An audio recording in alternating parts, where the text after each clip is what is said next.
জীবনে শুধু সুখ চাও বন্ধুরা? তাহলে দুঃখ কখনোই কোনো দিন তোমার পিছু ছাড়বে না। তুমি দুঃখটাকে হাসি মুখে গ্রহণ করো, দেখবে সুখ কখনোই তোমার সঙ্গ ছাড়বে না। হ্যাঁ, এটাই বাস্তব।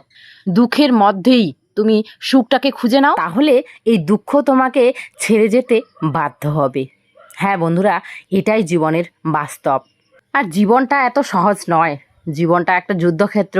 এই যুদ্ধক্ষেত্রে আমাদের জয়ী হতেই হবে, তাই না? অনেকেই আমাকে কমেন্ট করো, সত্যি আমাকে খুব খারাপও লাগে যে ওই বাড়িতে আমরা থাকি না।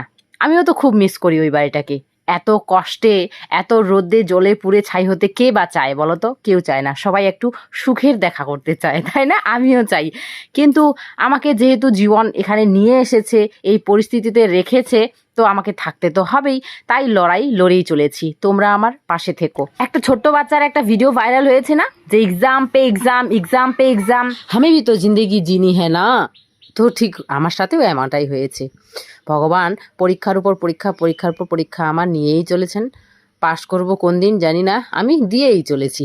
যাকে এখানটার অবস্থা তো খুব খারাপ হয়ে গেছে বন্ধুরা। যখন থেকে বাবার বাড়ি থেকে এসেছি, এখানে আর লেপা মোছা কোনো কিছুই করিনি, যেহেতু খুব গরম দিয়েছে না, এখানে রান্নাও করি না। তো আজকে এখানেই ভাত বসালাম। আর কেন বলো তো, এই যে এই রান্নাঘরটা আজকে পরিষ্কার করছি। আজ কালকে যেহেতু পাইপলাইনের কাজ করে গেছে, সে কারণে আজকে এখানে শিফট করলাম। সব কিছু রান্নাবান্নার জিনিসপত্র ধোয়া মোছা করছি। আর সামনের দিকে বেড়া লাগাই দিল। আমি বললাম, ওকে জিদ করছিলাম লাগাও লাগাও বলে, ওখানে বেড়াটা ভেঙেছিল। আর বেড়া তো অনেকগুলোই পড়ে আছে, এই ঘরের বেড়াগুলো। এদিকে রান্নাও করছি আমি, আবার এদিকে দেখো ওকে কি বলে বেড়াগুলো বাঁধার জন্য তারগুলো এদিক থেকে ওদিক করেও দিচ্ছি। তারপরে সান চলে এলো বিকালবেলা। এগুলো আর কি র্যাকগুলো এই যে বের করেছিলাম সকালবেলা ধুয়ে দিয়েছি, এগুলো সেট করলাম।